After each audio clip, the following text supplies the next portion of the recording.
Okay, so I'll give people a couple of seconds just to join us and get on the call. I thought the first thing that we could do as a bit of a welcome and as a bit of an introduction, because we're really happy to have you here on this masterclass talking about Antarctica, and we thought we'd give people a few minutes to join us. So I thought it would be a good opportunity to go through some fun facts about Antarctica.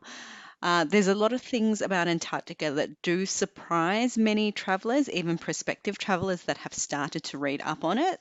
So I thought it would be a good chance to actually start talking about some of the interesting things about Antarctica that most people don't realize. So, firstly, the first fun fact that we've got is that Antarctica is actually a desert. Yes, it's very different to the kind of desert that we normally picture with sand and a lot of sunlight and very dry. But the definition of a desert is of a place that receives little to no precipitation. So when we're talking precipitation, we are talking rain, hail, or snow. And the truth is that Antarctica doesn't receive many of those things. So because most of the snow in Antarctica has actually been there for a very long time, and it doesn't mean that it is snowing or raining or hailing. It means that Antarctica technically fits the definition of what it is to be a desert. And because Antarctica is so large in comparison, this makes Antarctica one of the largest desert in the world. Second fun fact about Antarctica is that there is no official time zone in this region. That doesn't mean that there is no time, there always is, but in terms of a time zone, how like most countries or most states will have differing time zones between different places, Antarctica does not have that. So Antarctica sits at the bottom of the planet, and if you actually look at a globe, you'll see that the landmass itself actually covers a lot of the lines of longitude. So these lines of longitude are usually the markers that will define different time zones, either within different countries or within states. And because Antarctica doesn't belong to a single nation, there isn't an official Antarctica time zone. So what happens instead is that because there are many different research stations and base stations, so a lot of countries have, different bases and research facilities happening in Antarctica at different times of the year. The regions, the regions and the stations themselves just adopt the time zone of their parent country. So what you'll find is that in the Australian research stations, they will be working on Australian time. In the New Zealand research stations, they'll be working in New Zealand time and so forth. So Antarctica itself has no official time zone.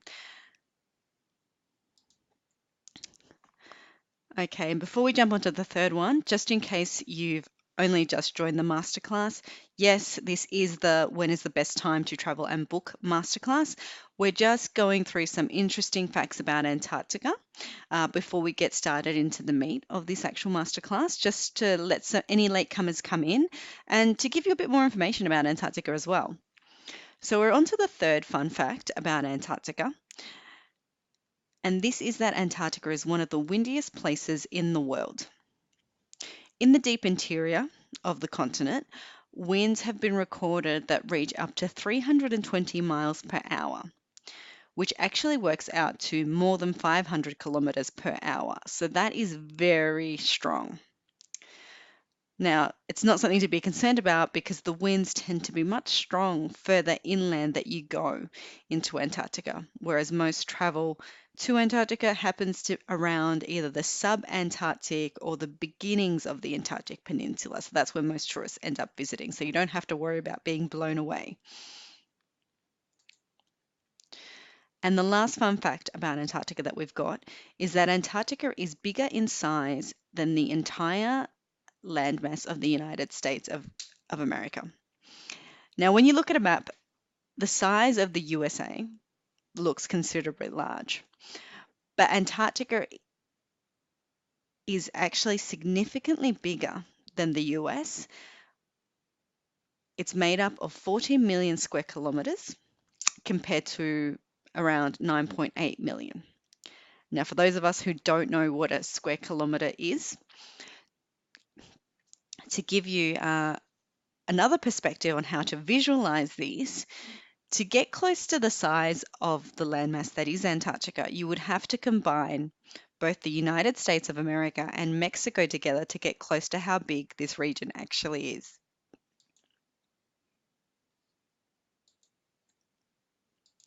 So hopefully by now, most of the people that are joining us on this masterclass are already here by now. So let me introduce myself. My name is Catherine Garces. My tour company, My Antarctica, specializes in polar travel. So we focus mainly on this destination. And our mission as a company is to help travelers explore Antarctica in the best possible way for them. So we believe that every traveler is different and deserves a holiday experience that is unique to them. So for us, it's not just about getting you to Antarctica, although any trip to Antarctica, I believe, is amazing, but it's our priority is to find you the best way to explore it. So that means helping you choose the best option for you based on the hundreds of possibilities available. Yes, there are hundreds of possibilities available in Antarctica. And one of the most important factors of creating personalized travel is to really match what your experience and what drives you as a traveler to what you are likely to encounter in the destination you're going to. This is what helps you have the most enriching and profoundly transformative journeys, and that's what we're all about.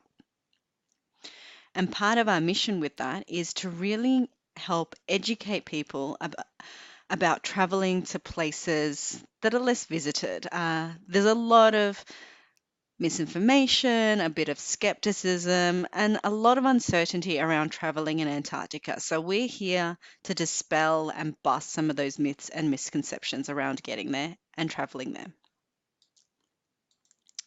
Now, we've got a lot of information to get through about when to travel in Antarctica as part of this masterclass. And in this masterclass, we're diving deep into that question. When is the best time to travel? And when is the best time to book in Antarctica? First, we'll go through why this idea of when to travel is such an important factor to consider when thinking about your polar travel. Then we will give you an idea of how Antarctica is different by region, as well as what changes you can expect when traveling there from month to month. Then we'll have a look at the best times that you can book your Antarctic travel so that you can maximize your adventure there. And we'll finish off with some exclusive bonuses that we're only making available to the people that are actually listening to this masterclass. So stay tuned until the end to hear about those. So when can you actually travel to Antarctica? The only time that the white continent is hospitable enough to visit is during the months of the polar, spring and summer. So this is the austral summer. If you're in Australia, this is our spring summer period that we're heading into right now until about the start of autumn. So the Antarctic season starts in late October, sometimes the last week of October, but generally from November until March. You might have one or two departures available in April, but they're rare and less common. But generally, the season is from November until March. So you have close to 5 months of the year that you can venture to the extreme south of the planet and explore Antarctica. So why does when you travel to Antarctica matter so much?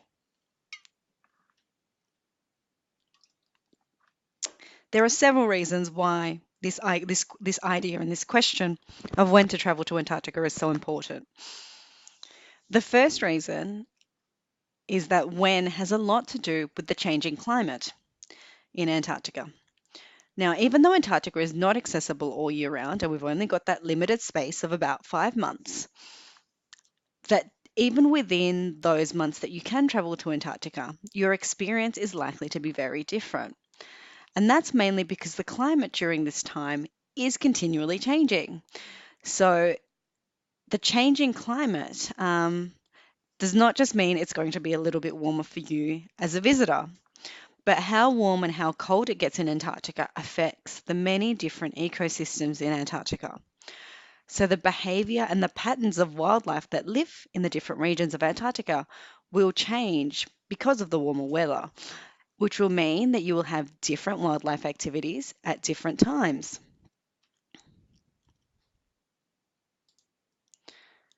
The climate also affects the level of ice that is in Antarctica, which kind of might sound like a no-brainer because you imagine that Antarctica will automatically have loads of ice, but it does make a difference based on which month you travel to. It makes a big difference based on how much pack ice is around and the kind and the size of glaciers that you are likely to actually come across.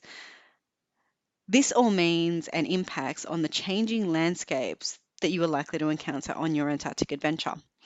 So, as time gets further into summer, what we will also see is that the days will also start to get longer. And in December, you might even be able to experience this phenomenon of a day with 24 hours of sunlight. And also, the changing climate, so how warm, how cold it is, greatly affects your ability to access different regions of Antarctica as well. Because much of the travel in Antarctica, you are waiting for a lot of the snow and the ice to melt to make it navigable. So this will of course impact the kinds of activities that are possible and when conditions are favorable for them. And we'll learn a bit more about the access and when you can and can't access as we start to talk about the different regions of Antarctica. But before we go any further, it's a good time to sit for a minute and define what this idea of best time actually means. Now, this idea of the best may seem pretty obvious, but it's only so if you think of your travel experience in black and white, as in there are good times to travel somewhere, and the rest of the time of the year is a bad time to travel there. But in this masterclass, we're not going to talk about the months that you can't travel to Antarctica. So it makes no sense because you just can't access. So there's no point considering that as the bad time of the year to travel. What we're going to do is we're going to look at Antarctica a little bit more in depth through this masterclass because we have the time to do so. We'll show that Antarctica is a complex destination with a lot of different things happening and factors that will influence your experience of it. So it's a good time to think about this idea of best as almost an ideal. So the ideal time to travel somewhere is going to depend on a few different things.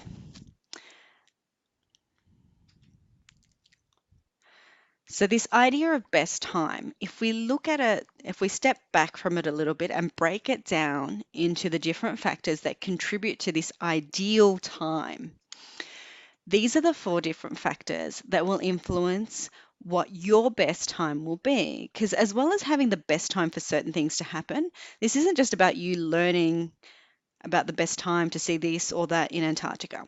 It's all about helping you find the best time, what is going to work for you as well.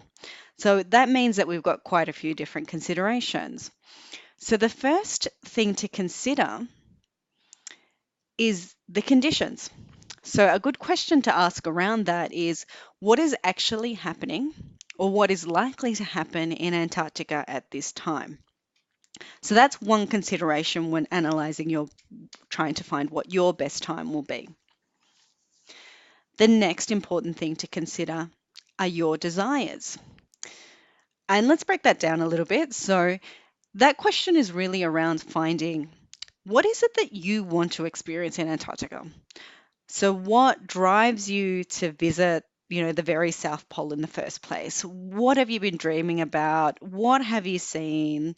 on a documentary, or what have you heard about that really ignites that spark and makes you think, God, I'd really love to get there one day and experience that for myself.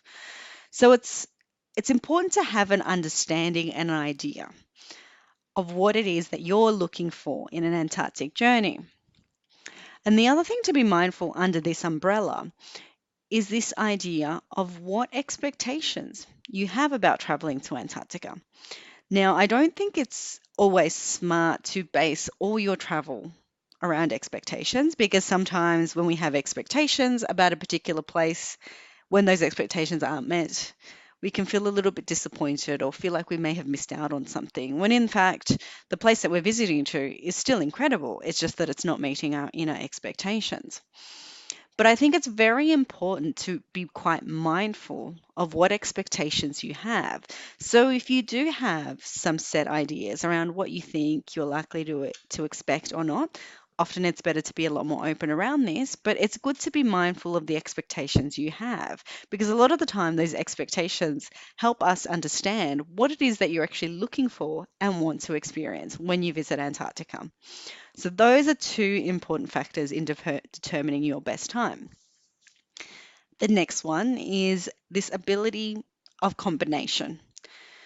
So, what's worth considering is looking at the conditions of what's likely to happen in Antarctica at this time, because it's hard to have desires and expectations without knowing the reality of what is going on there. So, that's why it's good to look at the conditions and the overall of what's happening in Antarctica, and then looking at what your desires are.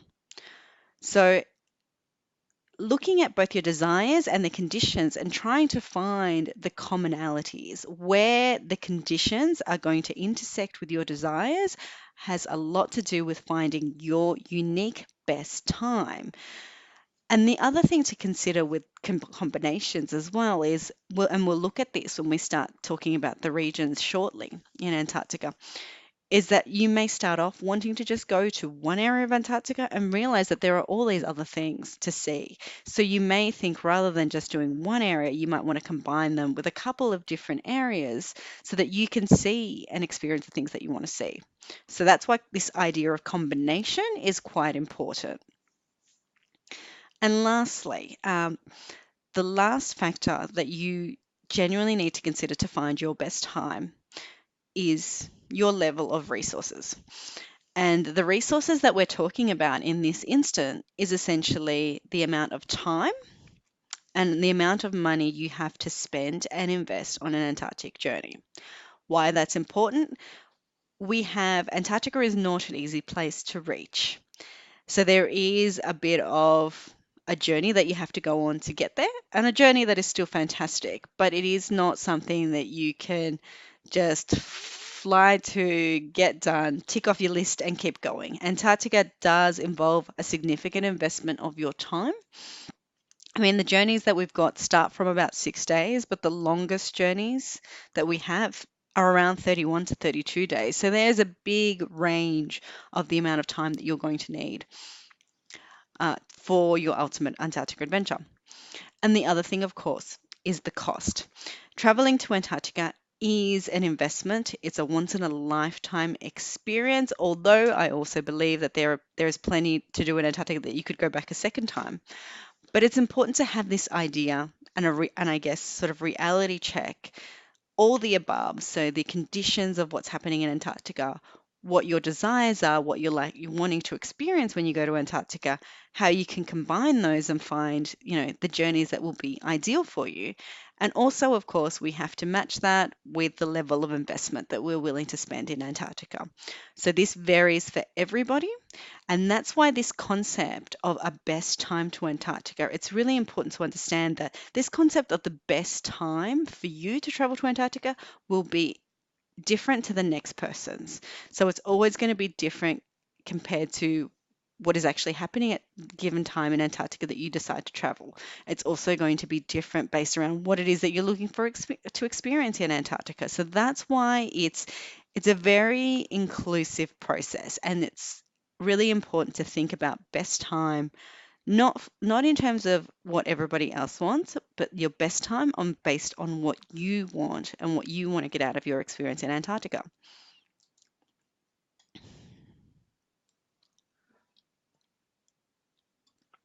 So now we're going to touch on the varying regions of Antarctica. Essentially, what we're looking at is we're trying to answer this first question of the conditions that we just talked about. So we're trying to go through the conditions to help you get an idea of what your best time could be. One thing to note is that when we look at this idea of what is likely to be happening in Antarctica in different regions, is that this idea of best time is highly variable. Anything that happens in terms of wildlife or weather or climate, completely out of our control. So there's no guarantees with a lot of these things. But what there are is we've got patterns, and we've got patterns of what generally happens and what has happened before at what times. And that's the information that we use to put this information together for you. The other thing to remember as well is that Antarctica is, as a travel destination, has so much more to it than first meets the eye. So even though we're talking about Antarctica as a region, each section within Antarctica that you travel to has its own unique climate and geography. And this all evolves over the calendar year and can offer vastly different wildlife and opportunities for tourists as well. So let's look at the different timings based on the different regions of Antarctica. Okay, so the first region we'll look at is the Antarctic Peninsula. So the Antarctic Peninsula is accessible by crossing the Drake Passage. So this is the very south and the bottom of South America. And you have to travel past that and past the South Shetland Islands to the Antarctic Peninsula. The Antarctic Peninsula is essentially the fringe of the continent. So it's the outer edges of the Antarctic continent itself. So this is the most popular place to visit in Antarctica. It's the region that most people think about when they start dreaming of traveling there. And the Antarctic Peninsula is accessible for the entire Antarctic season that we just discussed. So from November till about March, April.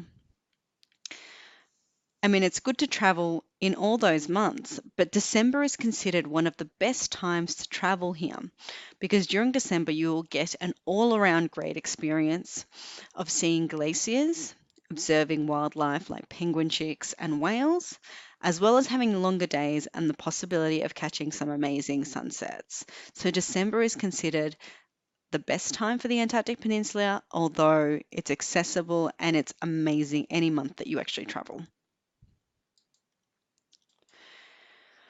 Now, if you want even more than what the Antarctic Peninsula can offer, a voyage to the Antarctic Circle, also referred to as the Polar Circle, could be for you.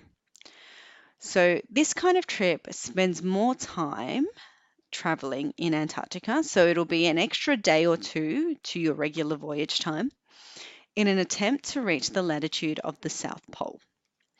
Now, this is something that very few people in the world including expeditioners in the past and even tourists, can claim to have reached. So it's not something that everybody chooses to go for, and it's particularly significant because of that reason.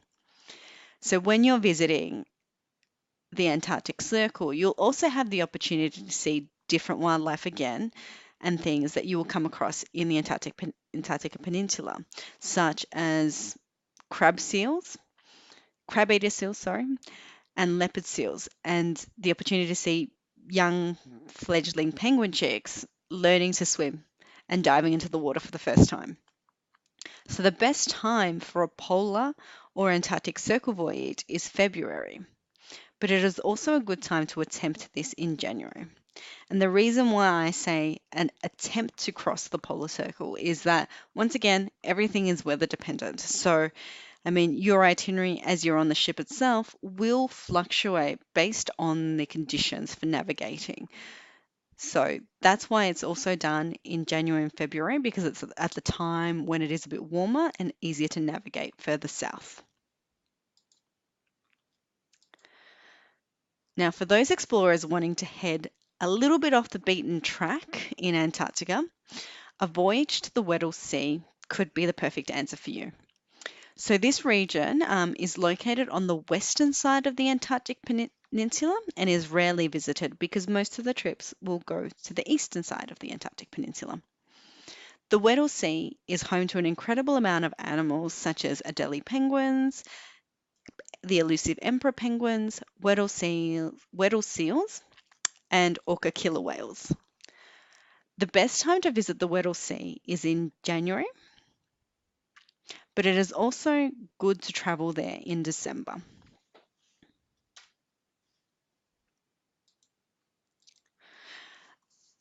And for those looking for an even more unique adventure in Antarctica, the Ross Sea is one of the most remote regions on Earth, even by Antarctica standards. So, Antarctica is not somewhere that most people go to, and even less people will travel as far south as the Ross Sea.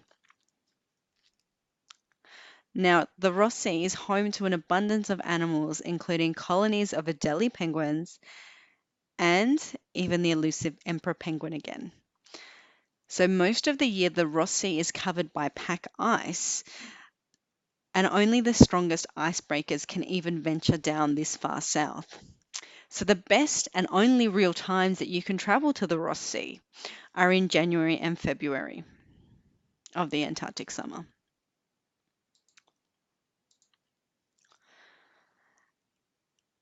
And although they are located technically higher than the Antarctic Peninsula, visiting the sub-Antarctic islands like the Falklands can be a magnificent add-on to your polar experience. The climate in the Falkland Islands is of course different.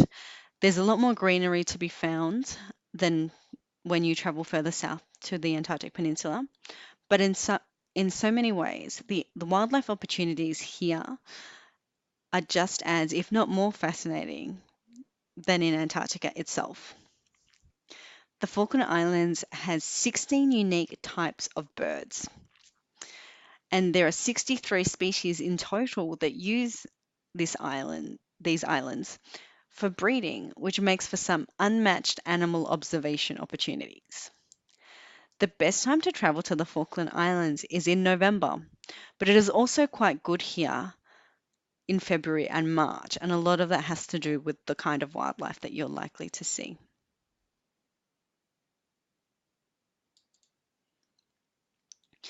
And finally, the subantarctic island of South Georgia is a wildlife mecca. South Georgia is home to thousands of king penguins and fur seals, and even the wandering albatross. South Georgia Island is also ideal for nature photography. And the best time to travel to South Georgia is in November, but it is also good to visit here around January and February as well. So as you can see, there are a lot of different variables in Antarctica in terms of what your ideal travel times, depending on which region you choose to go to. Where you decide to visit will have a big impact on finding when is the best time for you to travel to Antarctica. And this becomes a little bit more confusing as well if you decide to combine more than one of these regions together.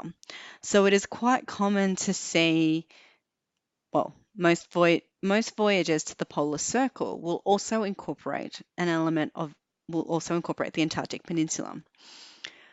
You will also have a lot of Falkland Island voyages combined with South Georgia as well. So you kind of knock off a couple of the subantarctic voyages at the same time.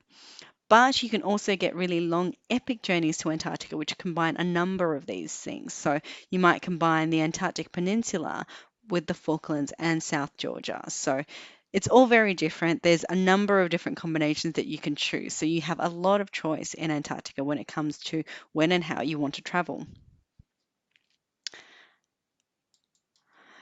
Now, Antarctica month by month. The reason it's worth considering traveling, depending on what month you can make it as well, is because the reality is that a lot of the time when we want to travel, this can be completely fixed. It may not always be in our control, It may have to do with when we can get leave or we get time away from other commitments. And especially as what we mentioned before, if you're looking at a cruise that combines a couple or a few different regions in Antarctica, this can have a lot of an impact of what you may see. So this can help you decide between one cruise or another. So once again, I'll mention that there are no guarantees with wildlife when it comes to weather and what penguins or birds may be doing at a particular time, but there are good guidelines. And what we'll go through is good guidelines of what to expect may happen month to month in a bit more detail than what we've just done based on the regions. So now we're looking at it from a month by month basis. Oh, skipped a few slides there. So let's start with Antarctica in November. So November is really the start of the season. There may be a handful of tours that start in October, but this is often may just fall in the last week of October, but most cruise dates and programs will start in November. So in November, you are likely to come across lots of ice. In terms of landscape in November, you're likely to see some pack and some fast ice. And November's a really good time for getting the feel of deep, icy Antarctica. It is a bit colder in November compared to traveling in other months because it's the start of the season and a lot of the ice is yet to fully melt. But that's what makes November one of the best times to see icebergs in their myriad of shapes and sizes that you can come across. So you'll get some really great pictures of them as well. In terms of wildlife, when traveling to Antarctica in November, this is a time where you may come across penguins courting, building their nests, and even breeding. November is a time where fur and elephant seals start to give birth to their young. And it's also a time where orca whales will be hunting, and even mink whales start to arrive in Antarctica as well. In the island of South Georgia, you may be able to witness king penguins shuffling eggs on their feet as they're looking after them. And the great thing about South Georgia is you've got so many king penguins to see, so it's quite impressive. Also in November, you might come across macaroni penguins searching for their nest sites, or even witness what we like to call the wandering albatross courtship dance. Now in December, Antarctica and the weather in Antarctica continues to change. It does start to get a little less colder than it would be in November. In December, you'll get the longest days because as you get, and particularly this is so, as you get closer to the Antarctic Circle in this time, you get longer days of sunlight. And there's this phenomenon where you might even be able to get 24 hours worth of sunlight closer to the time of the summer solstice. So what this means is that in December, you're likely to come across sunsets and landscapes that just take your breath away. Also in December, it's considered a good time where you can see penguin chicks, come across elephant seals that are breeding, and even see some types of whales and ice formations. So there will still be some ice around, but not as much as in November. The overall weather in December starts to get warmer because you're heading towards high summer. And for all these reasons, December becomes one of the most popular times of the year to travel to Antarctica because you get a lot of different experiences available. But not only that, in December, of course, we have Christmas and New Year's, which are pretty popular times to travel generally throughout the world. But particularly Christmas and New Year's journeys, they tend to fill really quickly. So if you are thinking of traveling in December, it is well worth trying to book your trip in advance because they do sell out. Moving on to Antarctica in January. So travel in Antarctica in January, you're likely to come across some icebergs still floating around, not as many as November, but you should still be able to see some. January is also a good time to spot whales as well. January is one of the best times to see penguins. It's a great time because they'll be constantly feeding their young chicks. So many of them have bred already and they'll be feeding, so they'll be visible. So this image that we've got pictured here is one of a Gentoo penguin. And also in January, as the ice melts, this makes it an ideal time for travel further south than Antarctica. So as we mentioned before, the further the ice melts means that you can access different regions of Antarctica. So January is when the Ross Sea will open up. And we've got specific departures here at around that time that may use helicopters as well. January is also a good time to start traveling for polar circle voyages as well. Weddell Sea voyages will also happen in January as well. I mean, in the Weddell Sea is where you're likely to come across tabular icebergs, impressive formations with like flat tabletop looks like this one. And you'll also find unique species here like the Weddell seal. Moving on to Antarctica in February. You should have the opportunity to see penguin chicks fledge. And so what this means is that the penguin chicks are heading into the water for the first time and they're running the leopard seal gauntlet. So they're basically trying to not get caught out by the leopard seals that are already in the water. It's incredible watching penguins learn and develop the skills that they're going to need to survive in the wilderness. It's something that can't be matched. February is also a time to see some magnificent displays from humpbacks who have spent the last couple of months feeding. You may be able to come across cormorant chicks learning how to fly as well, depending on where you are in Antarctica, or hear the incredible song of leopard seals courting one another and trying to catch their attention.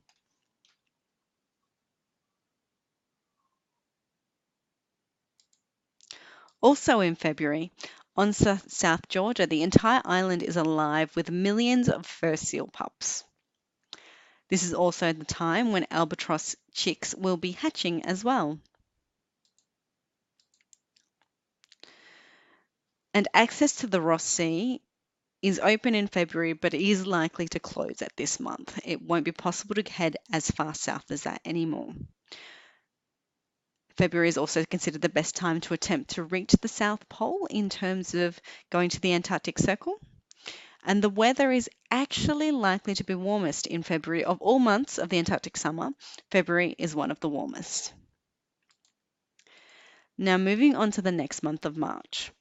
Now, first, before we go any further, I'll just touch on why we've just talked about March rather than April. But when we are talking about March, we're talking sort of March and maybe the first week or two of April. There are less voyages in April. A lot of cruise companies don't even attempt to have voyages at that time because of the conditions, but it is still quite a good time to travel, but the experience will be quite different. So when we're talking about March, we will kind of including the first week of April as well. So traveling in Antarctica in March is one of the best times for whale spotting. There's a lot of them around. Most types will be around at this time, and you tend to have specific theme departures based around capturing and whale spotting. In March, you may still be able to cross the Antarctic Circle as well. Temperatures will be starting to lower, but you should still be able to see some brilliant sunsets and even patches of sea ice appearing towards the end of the month. Because it starts to get cooler again, you start to see more ice. Now, we've covered a lot when going through Antarctica and the changes that we'll be experiencing month by month. But it's a lot of information to try and retain and get across. So I just wanted to simplify this idea once again of best time based on your interest. So this is trying to address the desire time of what it is that you desire to experience in Antarctica. So we all travel because we want to experience something or many things specifically. So that's why looking at what our passions are and our preferences are becomes really important. So let's go through some of the most common travel desires that explorers have when venturing to Antarctica.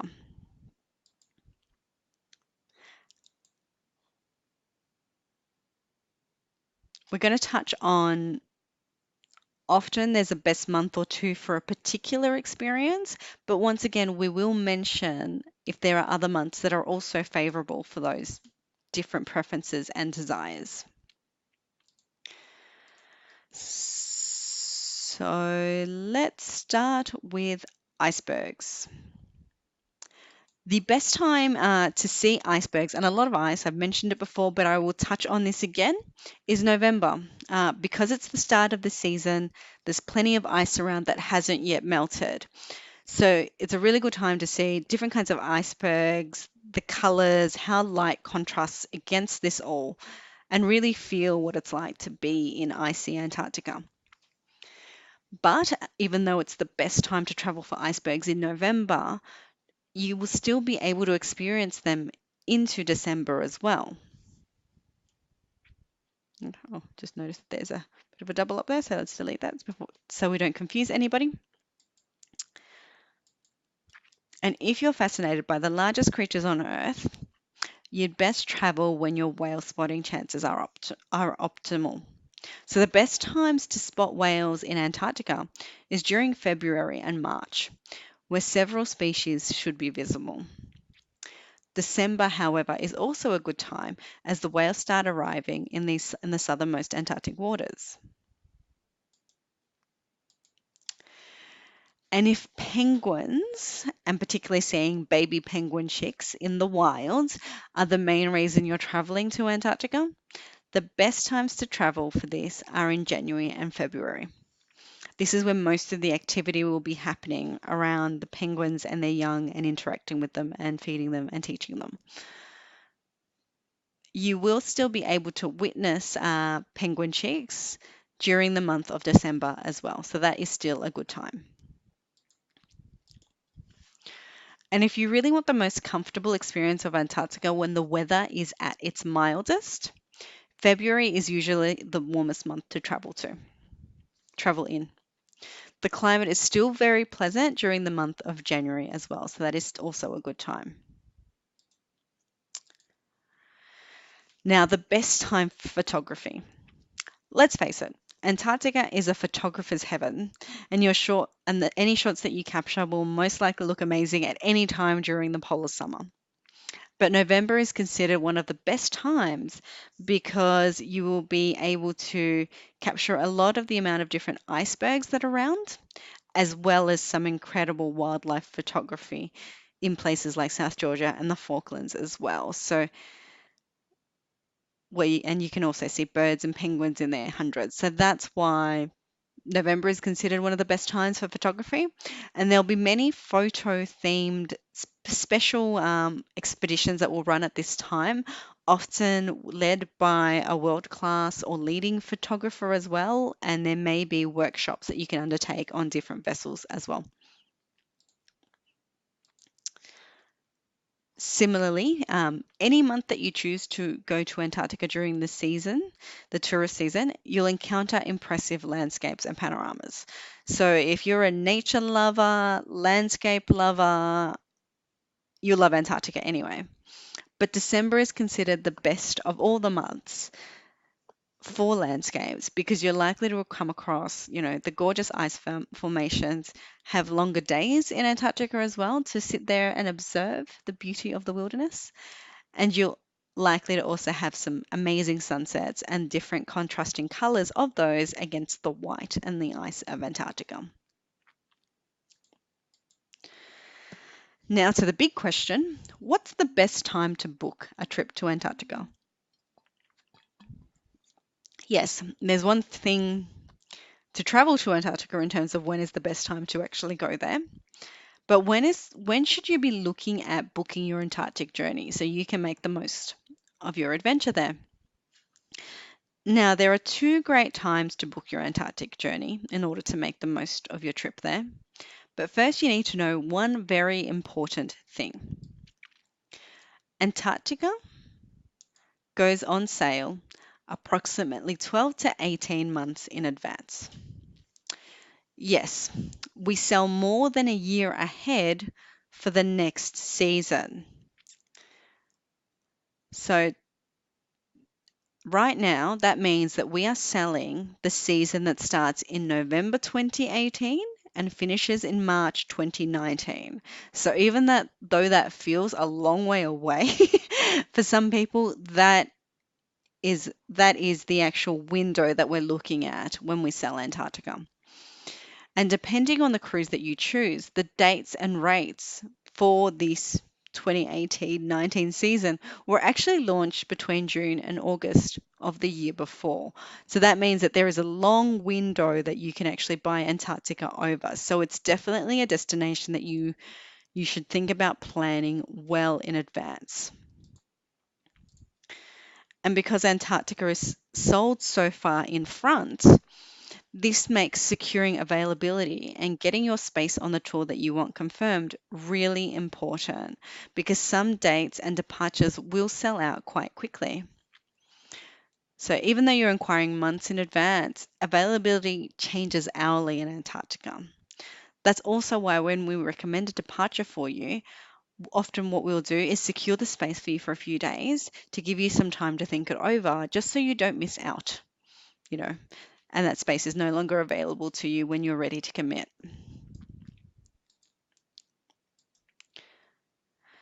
And this is why booking your cruise at the early bird time, or just as the tour program is released, is one of the best times to book.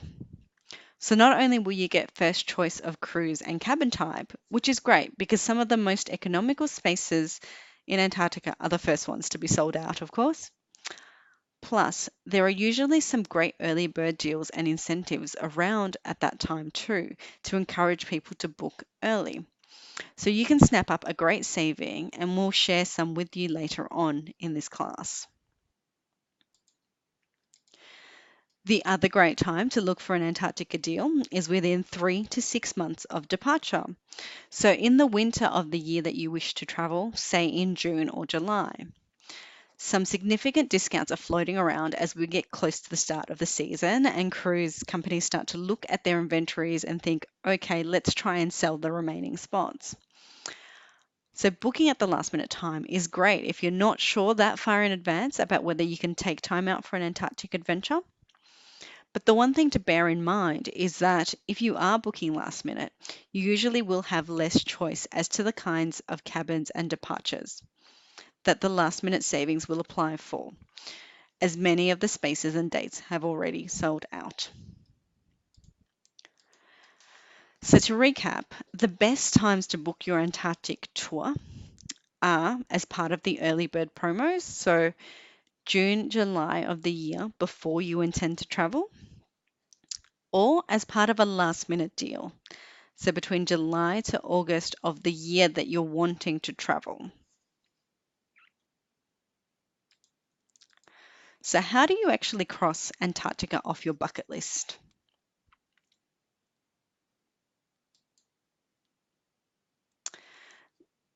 Now, we mentioned before that there are that sometimes we have some last minute savings available. We do still have some left for this coming season. So we're talking 2017, 2018 that we're going into. The months of November and December are mostly sold out already. So they're at capacity and mainly full. But if you're looking at traveling perhaps in January, February, or March, we may be able to find a space or two around for you. And there may be a last minute saving that you can secure as well. We have up to US $1,500 off per person of some of our 2017-18 departures. So if you're still interested in traveling at the end of this year, there are some possibilities for you as well. And early bird deals. We mentioned that early bird deals realistically are the best time to be booking your travel. And while most of the early bird deals have been around for a couple of months already, we still do have some that are available up until the end of this month. So we can take advantage of some of the early bird deals, not for this season coming. So looking at season 2018 to 2019, we have up to US $1,500 off the Vavilov, the Yoffe, and we've recently launched a new Resolute ship. So this ship has only been on the market for a few weeks, so there's still a lot of availability for that one. We also have certain cabins on the Polar Pioneer departures with savings of up to 15% off the regular price. So this could mean savings of hundreds of dollars on an Antarctic adventure, on the usual price of an Antarctic adventure. And because you've already shown interest in Antarctica by being on this masterclass and wanting to learning more about traveling there, we want to make a trip deep south that little bit sweeter. So we're throwing in some bonuses to anyone on this masterclass who wants to get to Antarctica soon. The first thing that we can offer you is we can offer you a free stopover in Santiago, Buenos Aires, or Ushuaia. And this is valued between US $250 to $350 per person. The thing about traveling to Antarctica from South America, which is where most of the cruises to Antarctica will depart from, is that sometimes the cost of the cruise is only one part of the equation. At My Antarctica, we understand that it all adds up. So we want to make it even easier for you to get to Antarctica with this value added bonus. We're going to throw in a free stopover that is available for whichever cruise you choose to go with us with. So whichever choose you, and the reason why we've chosen Santiago in Chile, Buenos Aires in Argentina, or Ushuaia in Argentina, is that regardless of which cruise to Antarctica you go on, you will need to spend at least a night in transit in any one of these cities. Sometimes you'll have to spend one in each, but we're going to throw in one stopover. And what this stopover includes is transport, one night at a hotel, plus a city tour as well. So not only will you be able to experience Antarctica, you'll get at least a feel for one of the South American cities as well. And we'll also be giving you a $200 voucher towards your business class flights to South America. Because once again, you have to get to South America to board an Antarctica cruise most of the time. And we want to help get you there in more comfort. So we're taking $200 off any business class flight booking with the main airlines LATAM, Qantas, and Air New Zealand that fly to this route.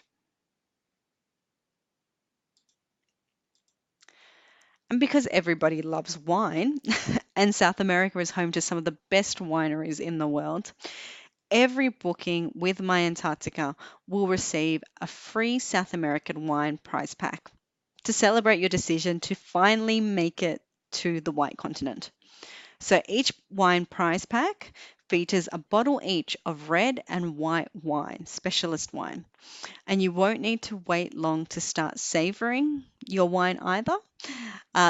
These wine prize packs will be sent a week after you commit to your Antarctica travels. So even if you don't travel for another year or so, you will at least be able to enjoy your South American wine in the short term.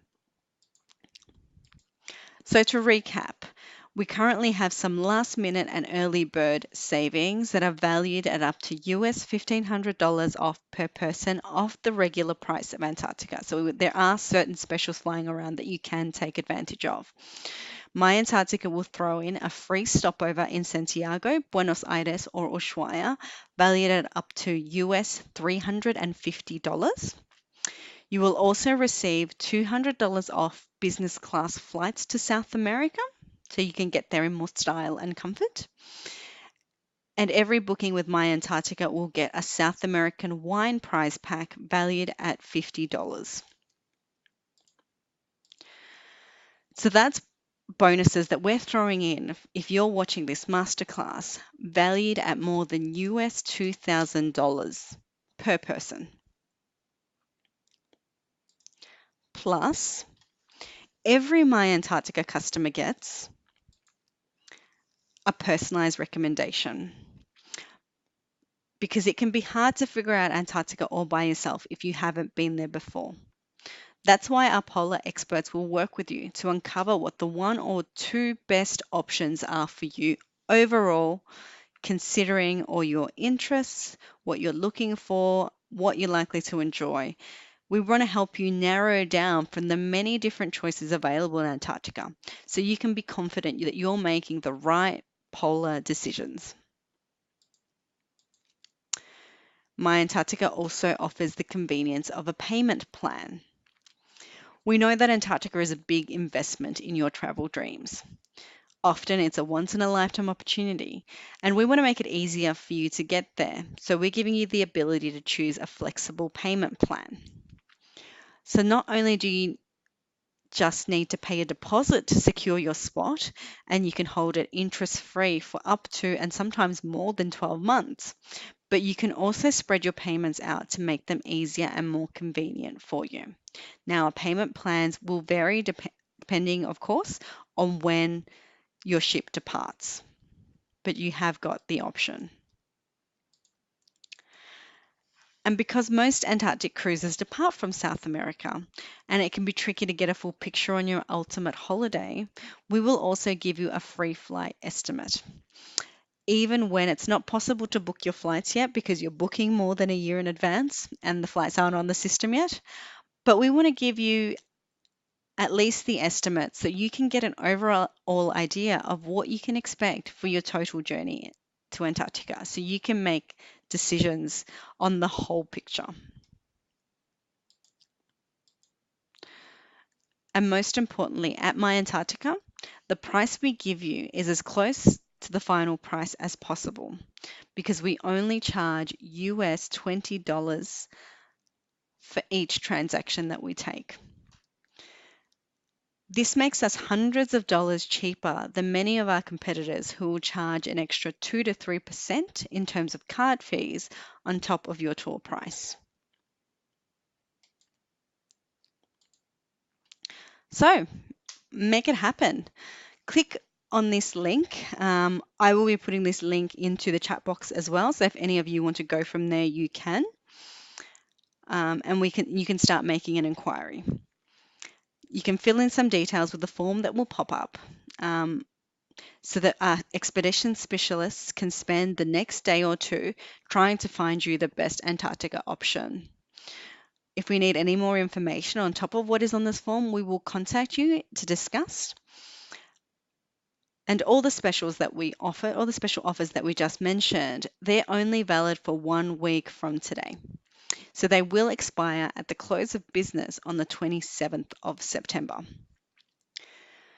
So if you are interested in getting to Antarctica, whether it be for this season coming, so 27 or 2018, or you're starting to look ahead for 2018, 2019, fill in an inquiry form for us and we'll start working on making your Antarctic dreams a reality. It's important to remember too that all spaces in Antarctica are subject to availability. So you will need to get in quick so you don't miss out on the cabin or the space that you're interested in. And we'll also send this link to you so that you can make an inquiry via email as well. So I just wanted to say a big wholehearted thank you to everybody who has tuned into this masterclass, or even if you're watching this on the replay as well. We've shared a lot of information. We've had a ball doing so. We want people to feel confident about traveling to Antarctica. We want to feel like it's somewhere accessible for them. And we want more people to enjoy the experience of traveling to one of the most unique places in the world. And we want to share information that will help you get there faster. So we hope you've enjoyed this masterclass. Any questions, feel free to shoot them through to our email, which is travel@myantarctica.com.au. And all the best until next time.